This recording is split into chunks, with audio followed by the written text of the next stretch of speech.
اعوذ باللہ من الشیطان الرجیم بسم اللہ الرحمن الرحیم۔ شروع اللہ کے نام سے جو بڑا مہربان اور نہایت رحم کرنے والا ہے۔ السلام علیکم ناظرین۔ اللہ کی بنائی ہوئی اس کائنات کے اندر بہت سارے ایسے بادشاہ ہیں جنہوں نے اللہ تبارک و تعالیٰ کی نظام کو بدلنے کی کوشش کی اور اللہ تبارک و تعالیٰ کی ذات کو چھوڑ کر خود خدا بن بیٹھے اور خدا ہی کا جھوٹا دعویٰ کر بیٹھے۔ خدا ہی کا جھوٹا دعویٰ کرنے والے بادشاہوں میں سے ایک بادشاہ ایسا بھی تھا کہ اللہ تبارک و تعالیٰ نے پوری روح زمین کی بادشاہت عطا فرمائی تھی۔ اس کے باوجود اس بادشاہ نے نہ صرف خدائی کا جھوٹا دعویٰ کیا بلکہ اس قدر سرکشی اور نافرمان ہو گیا کہ اللہ تبارک و تعالیٰ کی ذات کو جنگ کے لیے للکارنے لگا اور معاذ اللہ تبارک و تعالیٰ کو جنگ کرنے کے لیے کہنے لگا۔ پیارے دوستو، آج کی اس ویڈیو میں ہم آپ کو بتائیں گے کہ بدبخت بادشاہ نمرود کون تھا۔ جب اس بدبخت بادشاہ نے اللہ تبارک و تعالیٰ کو جنگ کے لیے للکارا تو اللہ تبارک و تعالیٰ نے کون سی حقیر مخلوق کے ذریعے اس کے ساتھ جنگ کی اور اس بدبخت بادشاہ کو ہلاک کر دیا اور پوری دنیا کے لیے عبرت کا نشان بنا دیا۔ پیارے دوستو، قرآن پاک کے اس عبرتناک اور ایمان افروز واقعے کو سننے کے لیے آپ سے ہماری گزارش ہے کہ ہماری ویڈیو کو پورا دیکھیں۔ اس دنیا کی تاریخ میں 4 بادشاہ ایسے گزرے ہیں کہ جن کو اللہ تبارک و تعالیٰ نے پورے روح زمین کی حکومت عطا کی۔ مسلمان بادشاہوں میں سے ایک کا نام حضرت ذوالقرنین تھا، دوسرے کا نام حضرت سلمان علیہ السلام تھا جن کو اللہ تبارک و تعالیٰ نے منصب نبوت پہ فائز کیا۔ کافر بادشاہوں میں سے ایک کا نام نمرود، دوسرے کا نام بخت نصر تھا۔ خدائی کا جھوٹا دعویٰ کرنے والے بادشاہ نمرود شہر بابل کا حاکم تھا۔ اس بادشاہ کا نام نمرود بن کانان بن کوس بن شام بن نو تھا۔ پیارے دوستو، روایت پہ آتا ہے کہ اللہ تبارک و تعالیٰ نے نمرود کو پوری دنیا میں حکومت عطا کی تھی اور اس بادشاہ نے پورے روح زمین پر 400 سال تک حکومت کی۔ یہ ایک جابر اور ظالم بادشاہ تھا اور اس کے دور کے اندر بت پرستی عام تھی۔ لوگ اللہ تبارک و تعالیٰ کی وحدانیت کو چھوڑ کر بتوں کی پوجا کیا کرتے تھے اور نمرود کو اپنا خدا مانتے اور اس کی عبادت کیا کرتے۔ اس نمرودی دور کے اندر بت پرستی اتنی عام تھی کہ تمام نمرودیوں نے اپنے خداؤں کے طور پر بہت سارے بت بنائے ہوئے تھے جن کی وہ لوگ پوجا کیا کرتے تھے۔ اس کے ساتھ نمرود خود کو بھی خدا کہلواتا اور لوگوں کو بھی پوجا کرنے کا حکم دیتا۔ اس دور میں اللہ تبارک و تعالیٰ نے حضرت ابراہیم علیہ السلام کو دنیا میں بھیجا۔ حضرت ابراہیم علیہ السلام آج سے تقریباً 4000 سال پہلے پیدا ہوئے اور انہیں ابو الانبیاء یعنی تمام انبیاء کا باپ بھی کہا جاتا ہے، کیونکہ آپ کی نسل سے کئی انبیاء کرام آئے جن میں حضرت اسماعیل علیہ السلام، حضرت اسحاق علیہ السلام، حضرت یعقوب علیہ السلام، حضرت موسیٰ علیہ السلام، حضرت عیسیٰ علیہ السلام اور حضرت محمد صلی اللہ علیہ وآلہ وسلم شامل ہیں۔ آپ کی پیدائش کا مقام اکثر مورخین کے مطابق عراق کے شہر ار کو مانا جاتا ہے جو اس وقت بابل کی سلطنت کا حصہ تھا۔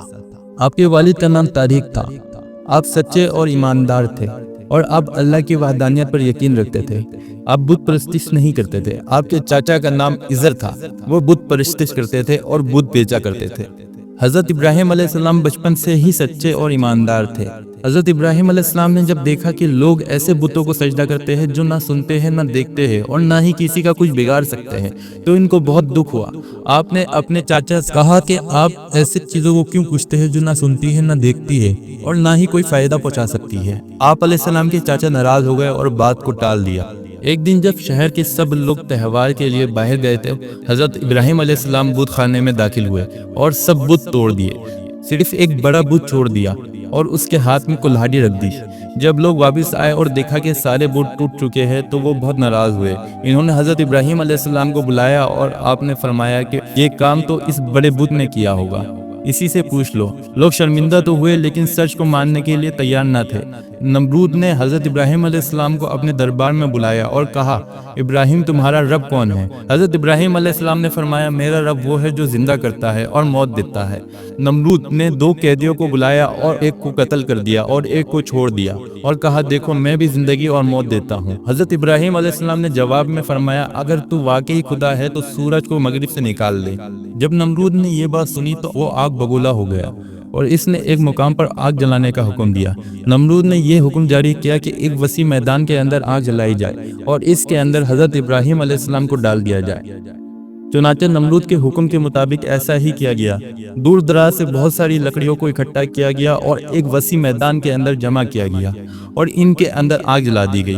حضرت ابراہیم علیہ السلام کو سزا دینے کے لیے جو آگ جلائی گئی تھی وہ اس قدر زیادہ تھی کہ اس کے شعلے آسمان کو چھو رہے تھے۔ پیارے دوستو، جب نمرود کے حکم کے مطابق ایک وسیع میدان کے اندر آگ کو جلایا گیا تو اس کے بعد حضرت ابراہیم علیہ السلام کو اس آگ کے اندر ڈال دیا گیا۔ جیسے ہی حضرت ابراہیم علیہ السلام اس آگ کے اندر تشریف لائے تو اللہ تبارک و تعالیٰ نے فوراً آگ کو حکم دیا کہ اے آگ تو حضرت ابراہیم علیہ السلام پر ٹھنڈی اور سلامتی والی ہو جا۔ تو وہ آگ اللہ تبارک و تعالیٰ کے حکم کے مطابق حضرت ابراہیم علیہ السلام پر ٹھنڈی اور سلامتی والی ہو گئی۔ حضرت ابراہیم علیہ السلام فرماتے ہیں کہ میں جتنے دن آگ میں رہا اتنے دن میں اللہ تبارک و تعالیٰ کے خاص فضل اور رحمت میں تھا، اور جو سکون اللہ تبارک و تعالیٰ کی طرف سے مجھے آگ کے اندر عطا کیا گیا وہ اس سے پہلے کبھی نہ تھا۔ دوستو، کچھ دنوں بعد حضرت ابراہیم علیہ السلام اس آگ سے زندہ باہر تشریف لے آئے۔ یہ منظر دیکھ کر تمام نمرودی حیران رہ گئے، لیکن اس کے باوجود نمرود اور نمرودی قوم اللہ تبارک و تعالیٰ کی وحدانیت پر ایمان نہ لائے اور اسی طرح اپنی بت پرستش پہ مبتلا رہے۔ لیکن اس کے باوجود حضرت ابراہیم علیہ السلام پیچھے نہ ہٹے اور مسلسل اپنی قوم کو حق کی دعوت دیتے رہے۔ ناظرین، اس کے بعد بھی کئی مرتبہ حضرت ابراہیم علیہ السلام نے نمرود کو اللہ تبارک و تعالیٰ کی وحدانیت کی طرف بلایا، لیکن نمرود اپنی سرکشی سے باز نہ آیا اور اسی طرح کفر و شرک کے اندر مبتلا رہا۔ چنانچہ حضرت ابراہیم علیہ السلام کی بار بار دعوت دینے پر نمرود تنگ آ گیا اور بالآخر نمرود نے حضرت ابراہیم علیہ السلام سے کہا کہ اگر تیرا خدا سچا ہے تو اس کو بول کہ اپنی فوج بھیجے اور میرے ساتھ جنگ کرے۔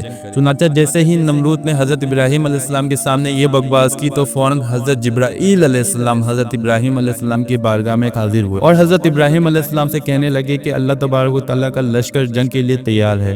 حضرت جبرائیل علیہ السلام کی یہ بات سن کر حضرت ابراہیم علیہ السلام نمرود سے کہنے لگے کہ اللہ تبارک و تعالیٰ جنگ کے لیے لشکر لے کر تیار ہے۔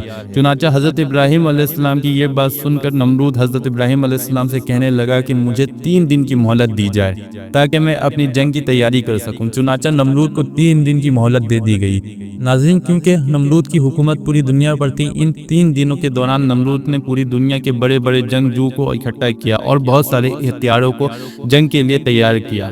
اس طرح جب نمرود نے 3 دن کے اندر اپنی تمام تیاری مکمل کر لی، اس کے بعد نمرود حضرت ابراہیم علیہ السلام کو للکارا اور کہنے لگا ہماری فوج جنگ کے لیے تیار ہے، اپنے رب سے کہو کہ اپنی فوج کو بھیجے اور ہمارے ساتھ جنگ کرے۔ نمرود کی یہ بات سن کر حضرت ابراہیم علیہ السلام نے اللہ تبارک و تعالیٰ کی بارگاہ میں دعا کی تو اللہ تبارک و تعالیٰ نے مچھروں کی ایک فوج کو بھیجا۔ ان مچھروں کی تعداد اس قدر زیادہ تھی کہ وہ مچھر پورے آسمان پر پھیل گئے۔ اللہ تبارک و تعالیٰ نے ان مچھروں کو نمرودی فوج پر مسلط کر دیا۔ یہ مچھر اللہ تبارک و تعالیٰ کے حکم سے دیکھتے ہی دیکھتے نمرودی فوج کا گوشت کھا گئے اور ان کا خون پی گئے۔ اس وقت تمام نمرودی فوج کی ہڈیاں باقی رہ گئی۔ چنانچہ اس دردناک منظر کو دیکھ کر نمرود اپنی محل کی طرف دوڑا اور اپنی بیوی کے کمرے کے اندر چھپ گیا۔ اس دوران اللہ تبارک و تعالیٰ کے حکم سے ایک لنگڑا مچھر نمرود کے گھر میں داخل ہوا۔ نمرود نے جب اس مچھر کو دیکھا تو اپنی بیوی سے کہنے لگا یہ ہے وہ مخلوق جس نے ہماری فوج کو ہلاک کر دیا۔ چنانچہ اسی گفتگو کے دوران وہ لنگڑا مچھر اللہ تبارک و تعالیٰ کے حکم سے نمرود کی ناک میں داخل ہو گیا اور وہ لنگڑا مچھر نمرود کے دماغ کو چاٹنے لگا۔ جب وہ مچھر نمرود کے دماغ کو چاٹنے لگا تو اس سے نمرود کو اس قدر تکلیف ہوتی کہ نمرود اپنے سر کو دیواروں پر مارنے لگا۔ اس طرح اللہ تبارک و تعالیٰ کے حکم سے وہ لنگڑا مچھر نمرود کے دماغ میں کئی دنوں تک رہا۔ اس وقت نمرود نے اپنے محل کے اندر یہ حکم جاری کر دیا کہ جو بھی میرے محل کے اندر داخل ہو وہ پہلے نمرود کے سر پر جوتے مارے۔ اس طرح جوتے مار کے نمرود کو کچھ دیر کے لیے آرام محسوس ہوتا، لیکن کچھ دیر بعد پھر درد ہوتا۔ اس طرح اللہ تبارک و تعالیٰ نے نمرود کو ایک حقیر لنگڑے مچھر کے ذریعے سزا دی۔ نمرود اپنے سر کو سلاخوں کے ساتھ پیٹتا رہتا، یہاں تک کہ اللہ تبارک و تعالیٰ نے اس کو دردناک موت عطا فرمائی اور یہ اپنے سر کو دیواروں پر مارتا ہلاک ہو گیا۔ وہ نمرود جو پوری دنیا پر حکومت کرنے والا بادشاہ تھا اور وہ اللہ تبارک و تعالیٰ کو جنگ کے لیے للکار رہا تھا، اس نمرود کو اللہ تبارک و تعالیٰ نے ایک حقیر اور لنگڑے مچھر کے ہاتھوں ہلاک کروایا اور پوری دنیا کے لیے عبرت کا نشان بنا کے رکھ دیا۔ بے شک اللہ تبارک و تعالیٰ ہر چیز پر قادر ہے۔ پیارے دوستو، اگر آپ کو ہماری ویڈیو پسند آئی ہے تو ہماری ویڈیو کو لائک اور سبسکرائب کر دیں اور دیکھتے رہے ہمارا یوٹیوب چینل عظیم اسلامک وائس۔